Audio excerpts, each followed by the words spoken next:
but today we'll be going to see some more features. Okay, so in the Linux, if you try to see, the first thing we already discussed that it is open source. And open source meaning also I told you that it is freely available. Anybody in the world can use it. Okay, source code is public. You can take the code, you can modify the code. Okay, it's totally on you. Now the second part comes here is the feature of Linux is security. Okay, so when you are using a laptop or you are using a computer in your IT company, okay. So for IT company, security is the most important thing. Okay. Because if somebody from the outer world can hack the your system easily, then they can get all the data. And if your data is gone, then you can't do anything, right? So for any IT company or any different company also, data is the most important thing. Okay. And for that only, they take care of the security part, like they hire the security engineer who take care of all these type of attacks. Okay. So how Linux is secure and how Windows is not secure, that we're going to see. So you have to understand the fact here that in case of the Windows, okay, like you are using the Windows laptop currently, like this is my Windows laptop, right? In this Windows laptop, if I'm going to some browser, okay, and I'm downloading something from the internet. So if I am downloading it from something from internet, like movies, files, anything, so it doesn't mean that I will be only able to download only the movies file. Sometimes what happens that when you use the torrent website or something, okay, so there is some extra file got downloaded and maybe that file contains some type of the virus. Okay. Now, if you downloaded that files in your download folder, okay, like in your laptop, there will be the download folder, or maybe you change your default download folder to some different drive, like D drive, E drive, something. So like, let me show you that structure also. Like, see, in my PC, there are three drives: C drive, D drive, E drive. Okay. Now it's totally on my choice, like whether I want to download my files on the download folder or in the D drive or in the E drive. But in case of the Windows, what happens that if somehow I downloaded some file in the D drive, okay, and inside D drive, you will have some folders, right? Inside that folder, you will be downloading. So take an example, I downloaded something in the test folder. Okay. So in this test folder, if we are downloading something, okay, so this test folder also get infected. Okay, because this test folder contains the virus. Okay, so now after sometimes you will again open this test folder, you will see that this test folder is infected and it is not opening. Why? Because that virus was there. Now, in the Windows case, what will happen once the test folder is infected? So now this test folder is located in D drive. Okay. So this entire D drive will also infected. Okay. So it means all the folders present inside this, everything will be infected. Okay. And once this is infected D drive, okay, then that virus will go to the E drive also. That virus will go to the C drive also, and it will affect or corrupt your entire system. And you know that if the C drive got corrupted in the Windows, okay, then you will be not able to boot up your laptop, means switch on your laptop. Okay. C drive is the most important thing. So that's why we always say that don't download extra files directly in the C drive, because C drive contains all your Windows related file. So if somehow this C drive is crashed or it is corrupted, then your entire laptop data will be lost. Okay. But in case of the Linux, how they secure it. Okay. So if you try to understand here,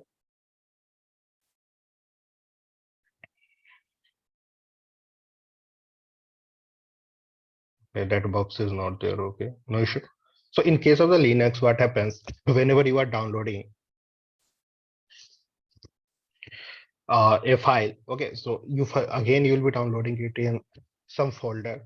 Okay. So in case of the Linux, take an example, I downloaded it in the test folder. Okay. Now Linux is designed in such a way that if you downloaded some folder files inside this test folder, okay, so and that file contains virus, so this test folder going to be infected. That is well and good. Okay. Now you will be not able to see the data present inside the test folder because it is corrupted due to virus. But all other folders which are present on the D drive, this is not going to be infected. Why so? Because they create the layer wise structure. So if there is a user is working on your Linux machine, so that user will have access to some specific directory that will be going to see uh, after 5 minutes. So that person will have only the access to that directory. So even if you downloaded something, so this virus will be not going to come out from this folder and can infect this drive, or it cannot go to the C drive. Okay, and if it is not reaching to C drive or E drive, then how it can corrupt my entire laptop? Okay, so your laptop will be anyway going to be safe. You will be lost only one folder, that's all. Other data will be safe. But in case of the Windows, there is a chance that you can lose the entire data of your laptop. So that is the difference. And you can now think that rather than just losing a single folder and rather than losing all the entire data of your laptop, which is better? Definitely will say, okay, folder data will go. We don't have any problem, but entire laptop data should be present. Okay, so that is the makes the difference between the Linux and Windows in terms of the security. Third thing is the updates for all installed software. So if you are downloading some softwares, okay, in case of Windows, so what is the usual behavior? Either you open the Windows store or either you open the Google Chrome, you search for the software, okay, you find the update of that, you download it, then you install it. Okay, this much things you do to update the software in Windows. But in Linux, like let me open a notepad.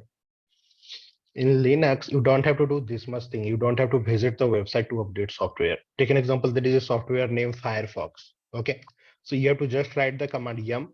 Can you update the Firefox? And you will press enter. Yum is going to find in the internet that is the update of the Firefox is available. If it is available, then they will download it. Even take an example, there is no Firefox present in your Windows, a Linux machine. Okay, then in that case, you will be just writing the command yum. Can you install Firefox? You don't have to visit website or something. Linux is so intelligent that they will be going to find the website, they will be find the resources, they will download it, they will install it. Okay, and that's why it is the simplified update and install process in case of the Linux. Fourth thing, it is the lightweight. So again, the lightweight explanation yesterday only I given you. Like you know that Linux kernel is written with some code, and if you think like some of the code line is not specific to you, okay, that is not going to be used to you. So other operating system which are going to use that Linux kernel, they remove that part of the code. And I given you the example of the smart toaster. In a smart toaster, we don't require all the Linux kernel code, right? Only the specific code will require, which can do that simple process of the toaster. That's all. We don't require any music system code or something like that way. So you can remove the code, you can modify the code as per use cases. Okay, so that's why it will become the lightweight. But in Windows, either you want to use it in your 4 GB RAM laptop or either you want to 8 GB RAM laptop. Okay, you'll be going to use the same Windows. You cannot change the code because they are not providing you the code. Okay, so that is the lightweight. Fifth is the multi-user multitask. So you know that when Linux and Unix was created, okay, so their final goal was to achieve or to create some type of the operating system in which multi-user can interact. Okay, so what happens in a company, they buy a server, okay, and that server, take an example, have 100 GB of RAM and 100 TB of storage. It is something like a supercomputer, take an example. Okay, now in that company, 4 employee, 5 employee are working. Okay, so what they will do, all the employee will get a email ID and password. Okay, and with that email ID and password, all this person can log in parallelly from his own personal laptop to this server. And in this server, they can download some software, they can upload it. And for whatever the work employee one is doing, employee two will be not able to see. Okay, similarly, employee two will be not able to see the work of the employee three. Okay, so and all this person can work on parallelly. How they can do it? So that when we'll be learning about the users concept, okay, in the Linux, that time we'll be able to see. And the sixth option is the multiple distribution. Just give me a second, it will become very here. Yeah, multiple distribution. So in Windows, if you want to use Windows type of operating system, you have the only one option. Okay, like you have to go with the Microsoft. Similarly, for Mac, you have only one option. You have to go for the Apple products. But in case of the Linux, you have the different option. You can use the Red Hat, you can use the Debian, you can use the Fedora, you can use the Linux Mint. Okay, so multiple options they also give you. And now we'll be going to see the Windows and Linux working structure. Okay, so in Windows case, when user is writing the command, okay, when user is writing the command, so their command is basically like you done take an example, right click, and then you are clicking on new folder. Okay, so this is the things which you are doing with your help of your mouse and keyboard. Okay, so in the background, computer is not understanding that what you are doing with your mouse, rather than you are doing the double click to open the folder. So that computer is not able to understand. So what is your operating system is doing is whatever the things you are doing with the graphical things like using mouse, they are changing it in the code format. Like you are going to create a new folder. So you are doing the right click, you are clicking on new, then you are clicking on new folder. Similarly, the Windows operating system is understanding that in the background you hit the command mkdir and that folder name. And who is converting it? That cell. Cell is basically the black terminal. In our Windows case, it is the CMD, command prompt. So in command prompt, they are converting that code, and that cell is going to interact with the operating system. And that your operating system is basically here the Windows kernel. Okay, and that kernel is going to communicate to the hardware that I want these resources. Okay, so can you provide me these resources so I can open the Google Chrome? Okay, so everything is getting converted, user to cell, cell to OS kernel, okay, Windows kernel, then hardware. Similarly, in the case of the Linux, the same thing. They will also do in place of the OS kernel. They have their own Linux kernel. Okay, and they will also follow the same step: user, cell, kernel, hardware. But then, what is the difference between both the way? So in Windows, most of the people always use the graphical user interface. Okay, you uses your mouse to do the work. But in Linux, rather than you are doing everything graphically, you are directly writing the command. Okay, and when you are directly writing the command, so you see that there is a process you are doing in the Windows, that you are changing the graphical code to the CLI code. Okay, and that requires some time of the processing. Your CPU have to spend some time to change the code. But in the Linux, they don't have to require to spend that time, because you are directly writing the command mkdir and that folder name. Okay, so your Linux don't have the heavy work to changing your graphical things to the command line. Okay, and that's why Linux is faster, because one step you are not doing it here. You are directly writing the command. You are not telling to the Linux that can you change this graphical things to the command. Okay, but in Windows, we are everything doing with the graphical approach. Okay, so they are doing they are using the extra resources. Okay, to convert that graphical things to a code level. So this is the difference, and while Linux become faster because that does not involve the graphical things. And that's what here also I explained that Linux is faster because in Linux, we directly write the command. Okay, we don't have to depend on the graphical things. But in Windows, we use GUI, means graphical work. Okay, so Windows convert that GUI to the normal command in the backend. And after that, they process it to the hardware. Okay, and that's why it is heavy and as well as slower as compared to the Linux. Okay. So up to now, if it is clear, then you have to understand that there are some basic term in our day-to-day use cases, and that is basically in Linux we say it differently, in Windows we say it differently. Uh, Anybody want to say something?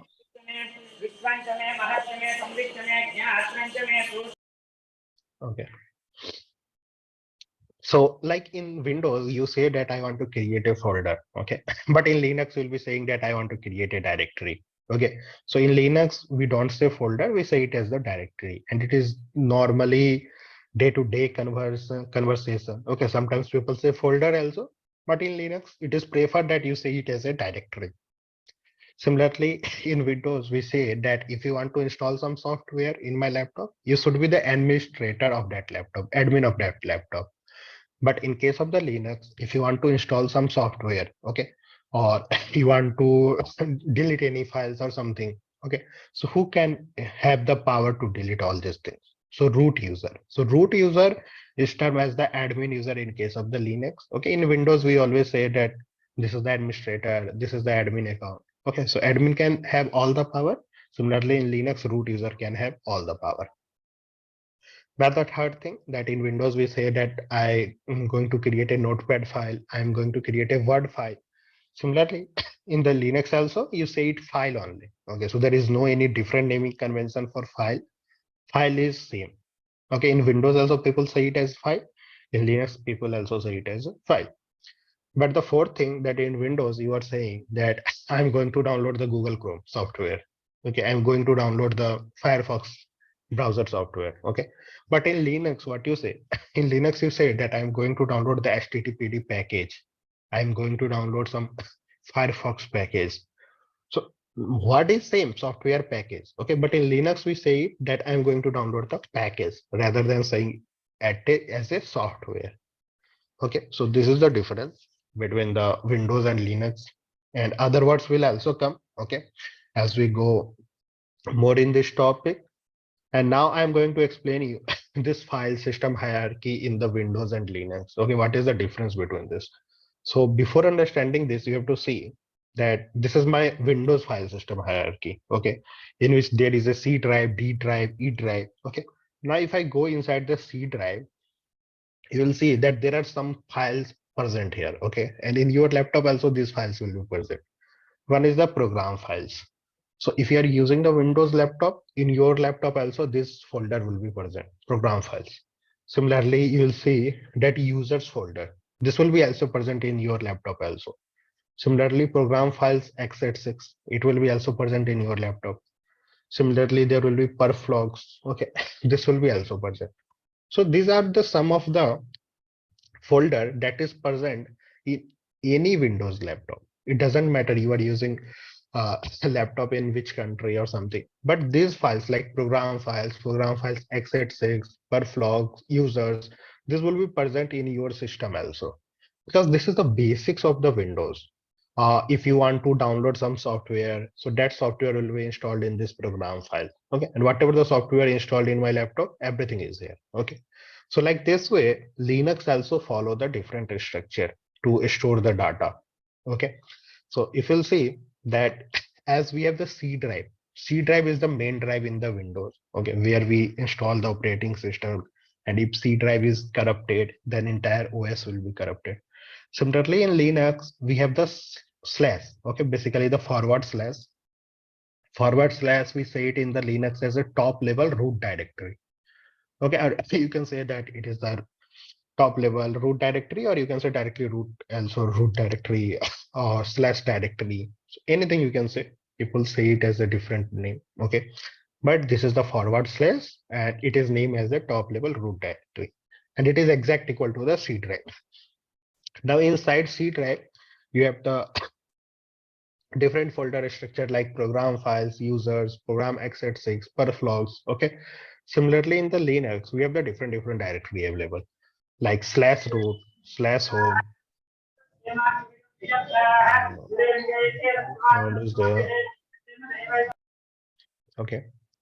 So similarly, in the Linux, slash root, slash home, slash boot, slash etc, slash usr, slash bin, this type of the directory are present. Okay. So what is the use case of this directory, different directory? Like in Windows, program files store the all the software which we install. Okay. In the users, it is store all the users information. Similarly, in this root directory, what is the information they store, or what is the information they store in the slash home directory? These all things we will be going to learn today. Okay. So you have to. So the first thing you are seeing here, the slash home directory. Okay, so what is the use case of the slash home directory? This is the home directory for other user. Okay, and slash root is the home directory for the root user. What is the meaning of this? So take an example that in your company or you only bought a Linux laptop. Okay. So when you buy a Linux laptop, let me type it here also. So now you have a Linux laptop. Okay. And in your home, take an example, 3 members are there. Okay. And you know that these 3 members are going to be use or going to use your laptop. Okay. 3 members. Now the first person will be the admin. Okay. In case of the Linux, we say it as a root user. That also I told you. Okay. So root user, take an example, you are the root user. Okay. You. Then second user, take an example, you given some name like John. Okay. And to him, you want to make him like a normal person, like he will be not the admin user. He can use my laptop, okay, for his own use cases, but he cannot delete some files, he cannot install some unwanted software. I don't want to give him the admin permission. So John will be a other user. Similarly, there is one more person with the name Jack, okay, and he will be also the other user. Okay, so only the you are the person who is having the admin access, that means root user access. Okay, and all the other person in your home, okay, they will be using your laptop, they have their ID, password, everything, but they will be treated as the other user. Okay, so they don't have the permission to install the unwanted software, they don't have the permission to delete all the files and folders. Okay, now if this John is logging in your laptop, okay, and he want to do some work, like he want to browse some internet from Google Chrome, he want to download some software or download some movies files, take an example. Okay, so okay, so if he want to download, so where he will download it, which directory he will download it. So for him, like he is the other user, right? So he will be downloading everything in this folder /home/John, because I created a user with the name John. Okay, so automatically, whenever you are creating a user with the name John in Linux, okay, so by default, they create a directory with their name. Okay, so now inside /home/John directory, he can store anything. Similarly, for the Jack, if he want to do something, he will be storing his data in the /home/Jack directory. Okay, now in this Jack directory, he can do anything. Now, can this John will be able to see the content of this directory? No. Can this Jack will be able to see the content of this John directory, this one? No. Okay. But can the root user, like you are the admin person, can you able to see this content of this directory or this directory? Then yes, because you are the admin. So you can see the data of any folder. But this Jack, we limited him that you can work only on this directory. That's all. You cannot do work on the other directory. So he will be not able to see the content of this John or the other root users. Similarly, John can also not do. Now, when you will be logging to your laptop, where you will be working, you will be working in this directory /root. Okay, so /root is the directory that is meant for the root user. /home/username. Okay, so basically you can type it like this way: /home/ whatever the username is there. Okay, that will be the assigned to your directory. Okay, and that's why the reason that if there is already a user with the name John exists in your laptop, so you cannot create one more user with the John name, because already the directory is created /home/John. So how the other directory with the same name will create? So you have to always give the different name for the different user. Okay, so this is the way the differentiate, and now you will try to see the same thing. So in this /home directory, if there are two users /John and Jack, so their directory will be created inside the home directory /John/Jack. It can be accessed only by the John. It can only be accessed by the Jack. So that's what I try to understand here, that home directory is for other user, okay, who are not the admin user, John, Jack, this all comes under the /home directory. Who will be using the /root directory? So it will be used by the administrator, that means root user. Uh, same thing I written here also, that when root user will be logged in, they will be logged in /root directory. When other user will try to log in Linux, they will be logged in /home/username directory. So is this clear?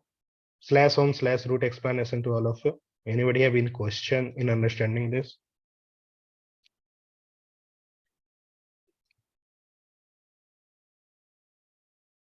If you want, I can explain again. So that's why I'm asking. Slash home slash root. Is it clear to all of you?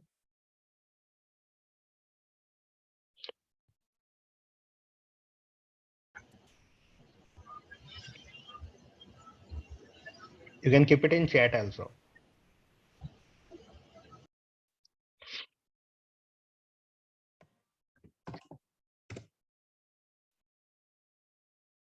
Okay. Okay, that's great. Others also try to do response. Okay, so it will be better learning. Now the slash boot directory. Okay. So similarly in the C drives, okay, of the Windows, you contains all the Windows related files. So you know that if C drive is going to be deleted or something, your laptop is not going to switch on. Similarly, in case of the Linux, there is a directory with the name slash boot. It contains all the bootable files. Okay. So what are the bootable files? Maybe some of you don't know what are the bootable files. So you have to understand that bootable files are some type of the files which will require when your machine starts. Okay. That means when you are switching on your laptop the first time, so you see that there is a black screen is coming with your company name. Okay. And they are searching some files inside this. So what actually they are doing? They are making sure that your laptop should have RAM, your laptop should have the CPU, your laptop should have the motherboard. And are they able to communicate with that RAM and CPU? Because you know, once the laptop will switch on, you will open the Google Chrome or you will open the calculator application. So this type of the application will require some type of the hardware to start. Okay, and these are hardware who have to communicate, kernel have to communicate. So they can take the resources from the hardware and share it to the software. So bootable file is the file by which kernel makes sure that RAM and CPU exist in your laptop. Okay, and if your RAM and CPU is not present in your laptop and then you are trying to switch on your laptop, you will see that laptop is not going to start. They will say that some files are missing, bootable files are missing. They are not able to find the device. Okay, like this type of the error always come. So never delete slash boot folder. And you know what will happen. If you delete the slash boot folder, you are not going to switch on your laptop. Okay. So it's better say that never touch the slash boot directory. Okay. And it basically when it power on, it self-test, do everything like whether RAM is available, storage is available. So this boot folder is so much important. So never touch it because it contains all the files related to your computer. Okay. Now there is a slash etc directory. Okay. It contains all the configuration file. What is the configuration file? So you have to understand that whenever you are going to the market and you are buying a new mobile phone, okay. So it doesn't like you bought a mobile phone, you switch it on, and you started to use it. No, when you are switching your laptop first time, there is some process that is involved. Like you have to connect it to the Wi-Fi, you have to log into your email. If you want to restore your data, then you have to give the ID password of your previous cloud storage. Okay, like this way we configure our mobile phone. Okay, and that configuration related things, whatever you are doing for your hardware, that are getting saved in the slash etc directory. Similarly, there is a slash usr directory. Okay, so whenever you are downloading some software, okay, like as a root user, you will be going to the internet or you will be hitting the command yum install httpd, yum install Firefox. So that means they are installing some software. Okay, so where this software will be installed by default, like in case of the Windows, we saw that program files is a directory. Okay, this is the program files where they are installing all the software like Java, Kubernetes. Okay. Similarly, in case of the Linux, everything will be installed in the slash usr directory. Now there are some optional application software also that we do it for the optional use cases. Okay. So in that time, we specify that can you download this all files or that software in the slash opt folder. So that time we install it there. Okay. So it is something like optional application software. We uses it for sometimes. We don't use it in the for the regular basis. So that type of the software we use it in the /opt directory. Now there is two more interesting directory, that is the /bin/sbin. Okay. So what is the difference between this? So let me show you a great example for this. Like we are going to understand /bin and /sbin directory. Okay. So now you have to understand that.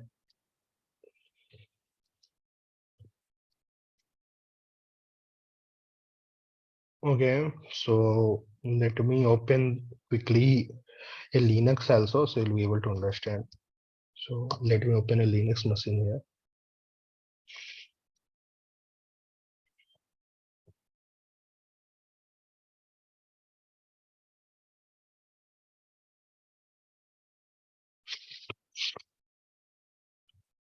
So this is normal a Ubuntu machine. Okay. In this, I can run any commands like date is a normal command, normal Linux command. Okay. Which prints the date output. Okay. Now here, if I'm doing ls, so you'll see that whatever the file present inside my laptop, that is there. But currently, in which directory I am present. So there is a command called pwd. Don't worry about these commands. We'll be going to learn. So don't worry. Just see what I'm going to explain you. So are you all able to read this line /home/kitchen? Is it visible to you, this font size to all of you? Can anybody confirm? The highlighted one, you are able to read it? Yes, yes, we can Okay. see. Yeah. So now you understand by this /home/kitchen. That means kitchen is a other user, right? Which we talk like John. So if John is a other user, he will be logged in as a inside the home directory, right? So similarly here, this kitchen is a other user. So he is logged in as the /home directory. Okay. And similarly, if I go in this cd/, okay, and if I try to do ls, so see here the different files, whatever we are talking about, /home directory is there. Now we are going to discuss this bin directory and sbin directory. Other directory we discussed about is the opt directory. We discussed about the boot directory. Okay.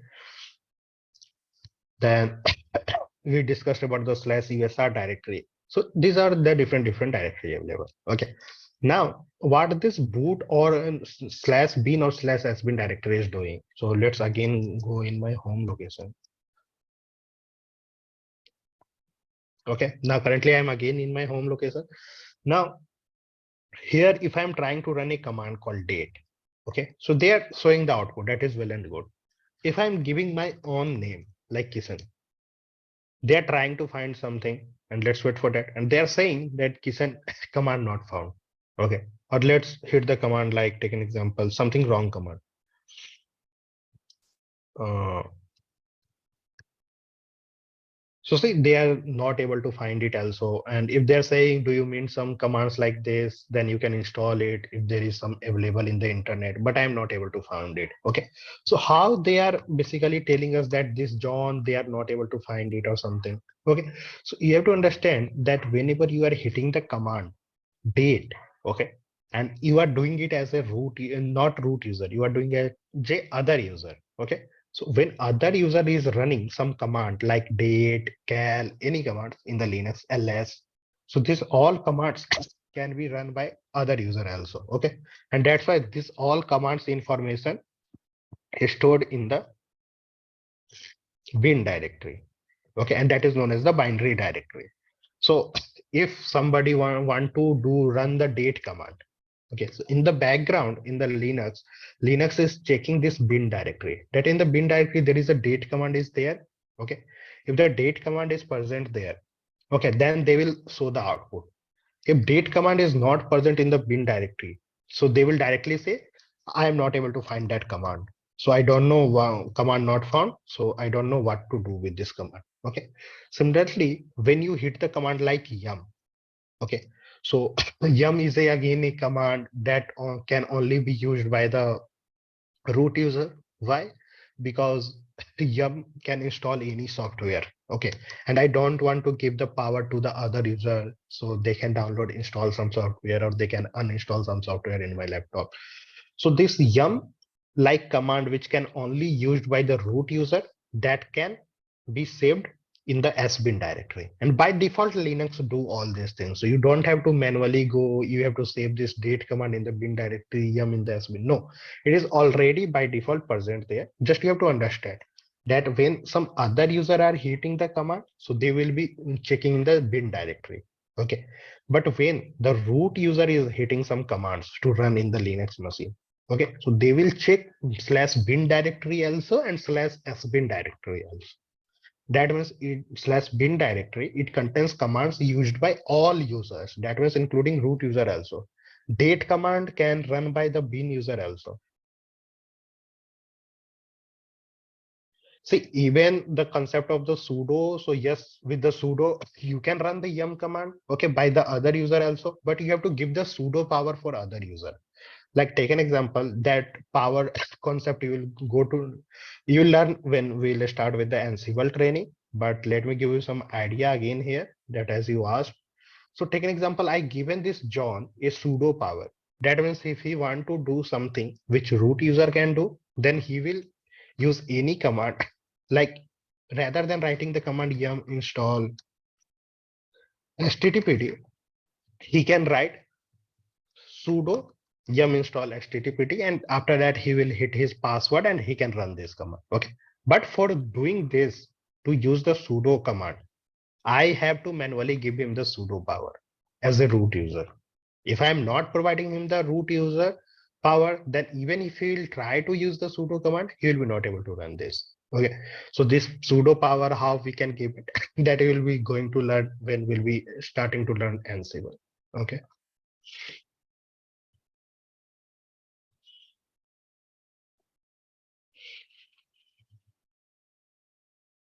Yeah, not like needs to be the root user. Like as a root user, I am telling that it is something like this. There is a CEO in a company, right? But for some meetings, he have to leave to some other company, country. Okay.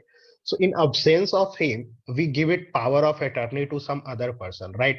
Like I am not going to present, but if something wrong happens with my company, so I am giving you the power of attorney that you can sign some documents, you can sign some check on my behalf. So that is the things when we are going to tell to the John that John, I am not going to be there. So I am giving you the sudo power. Okay. So you can use this sudo, but I am providing you the access. Once I will return back, and if I want to revoke my sudo power, I can revoke it. Okay, so till when I am giving him the sudo power, then only he can use the sudo to do anything in my machine. Okay, so that is the difference.